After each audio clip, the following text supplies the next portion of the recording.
have thought first fables, the stag at the pool.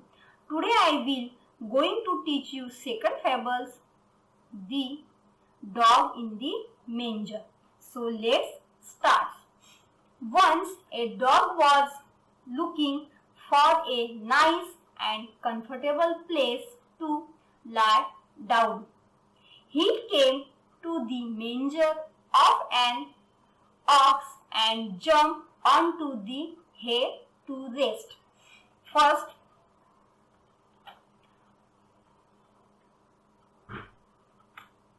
what is mean by manger? Manger means long open box in a cattle shed.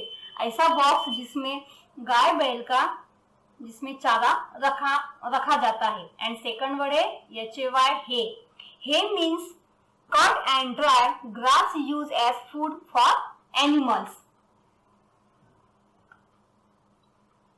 It was a very hot afternoon. After a while, the ox returned from the field. He had worked hard in the hot sun and was now quite hungry. He stood in his stall and was planning to eat the hay that was put in the manger for him. However, when he reached for the hay, the dog saw him standing in the manger. He began to bark loudly at the ox. Each time that the ox came near the hay, the dog snarled, barked and snapped at the ox. He would not allow the ox to eat his hay. Once a dog was looking for a nice and comfortable place to lie down. एक बार क्या हुआ, एक dog comfortable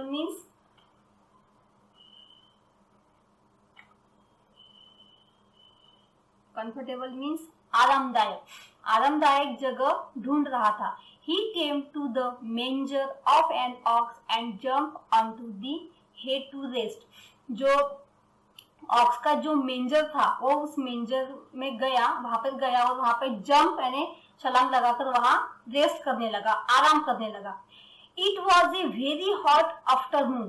दोपहर का time था, बहुत ज्यादा गर्म ऐसे आफ्टरनून थी.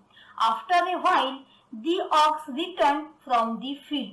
और जो ऑक्स है, जो बैल है, वो अपना हार्डवर्क फिनिश करके फील्ड यानी खेत से अपना हार्डवर्क फिनिश करके अपने स्टॉल में रिटर्न आया था. He had worked hard in the hot sun and was now quite hungry. और उसे बहुत जोर से भूख लगी थी क्योंकि वो हॉट ऐसे आफ्टरनून में हार्ड वर्किंग करके अपने स्टॉल में रिटर्न आया था. He stood in his stall and was planning to eat the hay that was put in the manger for him. First बेटा stall. Stall mean by part of a cattle shed or stable. ऐसी जगह जहाँ पे जो काऊ या aux वगैरह होते उनको जहाँ पे रखा जाता है. एंड हे मीन्स मैंने आपको बताया है यानी जो बैल या गाय वगैरह जो चारा खाते हैं उसे कहा गया है हे. वो अपने स्टॉल में रिटर्न आया हार्डवर्क करके अपना हे खाने के लिए. However, when he reached for the hay, the dog saw him. जैसे ही अपने वो स्टॉल में आता है उसे वहां पर डॉग दिखता है. Standing in the manger, he began to bark loudly at the ox. जैसे ही वो ऑक्स अपने स्टॉल में आता है वैसे ही डॉग खड़ा हो जाता है, स्टैंडिंग हो जाता है और ऑक्स के ऊपर बार्क करने लगता है. बार्क यानी भौंकने लगता है, लाउडली यानी जोर से. Each time the ox came near the hay. जैसे ऑक्स अपना हे खाने के लिए उसके पास जाता है वैसे डॉग और जोर से उसके तरफ देखकर भौंकने लगता है. द डॉग snarled मीन्स गुर्राना, डॉग ऑक्स की तरफ देखकर गुर्राता है। बार्क, बार्क मीन्स भौंकना। And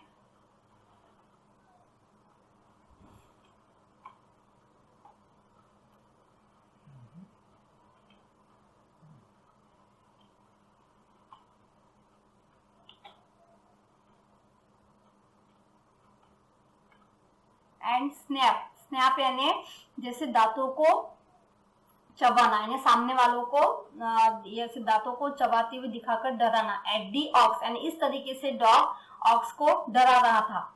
he would not allow the ox to eat his hay, यानी वो ऑक्स को क्या नहीं खाने दे रहा था, हे खाने नहीं दे रहा था डॉग।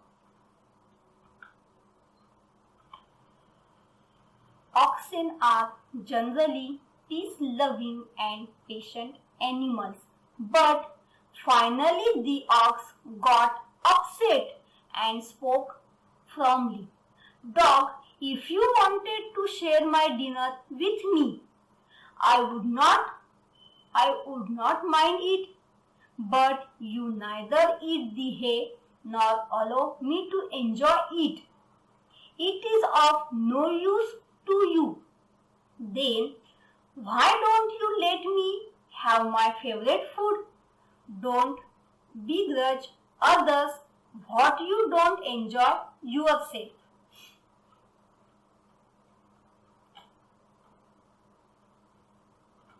ऑक्सेन, ऑक्सेन मीन्स जैसे जो एक से ज्यादा होते हैं उन्हें ऑक्सेन कहा गया है। Oxen are generally peace loving and patient animals.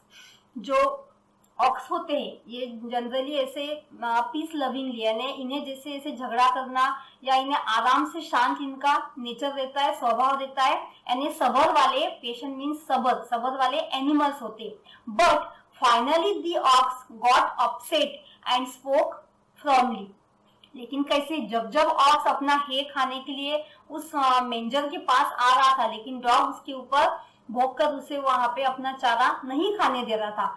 Ox got upset, ox got angry, ox started speaking firmly. Ox ने डॉग को बड़े ही सख्त आवाज से कहा, अगर आपको मेरा खाना शेयर करना है तो मुझे कोई प्रॉब्लम नहीं है। ना तो आप खुद खा रहे हो और ना ही मुझे मेरा खाना आप मुझे मी टू एंजॉय इट, आप मुझे एंजॉय करने दे रहे हो। If is no use to you, और ये जो मेरा चारा है ये तो आपके कोई काम का ही नहीं है, फिर आप मुझे मेरा खाना क्यों नहीं खाने दे रहे हो? Why don't you let me have my favorite food? अगर ये खाना आपके यूज का नहीं है तो आप मुझे मेरा खाना क्यों नहीं खाने दे रहे हो? So what is moral of story? यहाँ पर क्या सीखने मिलता है? Don't begrudge. Begrudge means be unwilling to give, या फिर be unhappy that someone is getting something. Don't begrudge यानी अगर कोई चीज किसी को मिलती है तो उसे देखकर हमें उदास नहीं होना चाहिए, उसे देखकर हमें जलन भी नहीं होना चाहिए। जो उसे मिल रहा है तो उसमें हमें भी हैप्पी होना चाहिए, हमें भी एंजॉय करना चाहिए। Don't begrudge means we should not get unhappy that someone is getting something. जो चीज हम एंजॉय नहीं कर सकते वो जरूरी नहीं कि उसके काम की ना हो। उसको अगर किसी अगर मिल रही है तो उसके काम की ही हो, उसे देखकर हमें खुशी मिलनी चाहिए, ना ही हमें उदास होना चाहिए या हमें अनहैप्पी नहीं होना चाहिए। जैसे यहाँ पे आपके टेक्स्ट बुक में ये दिख रहा है, it is called manger, dog and ox. Okay students, bye, happy learning.